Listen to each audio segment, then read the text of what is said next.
یہ وہی ہے جس کا اللہ اور اس کے پیغمبر نے ہم سے وعدہ کیا تھا، اور اللہ اور اس کے پیغمبر نے سچ کہا تھا،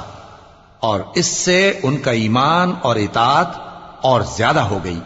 مومنوں میں کتنے ہی ایسے شخص ہیں کہ جو اقرار انہوں نے اللہ سے کیا تھا اس کو سچ کر دکھایا۔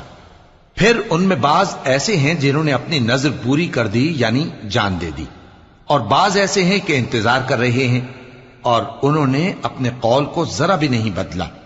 تاکہ اللہ سچوں کو ان کی سچائی کا بدلہ دے اور منافقوں کو چاہے تو عذاب دے یا ان پر مہربانی فرمائے۔ بے شک اللہ بخشنے والا ہے، مہربان ہے۔ اور جو کافر تھے ان کو اللہ نے پھیر دیا، وہ اپنے غصے میں بھرے ہوئے تھے، کچھ بھلائی حاصل نہ کر سکے، اور اللہ مومنوں کے لیے لڑائی میں کافی ہو گیا، اور اللہ زور آور ہے، غالب ہے۔ اور اس نے اہل کتاب میں سے جن لوگوں نے ان کی یعنی مکے والوں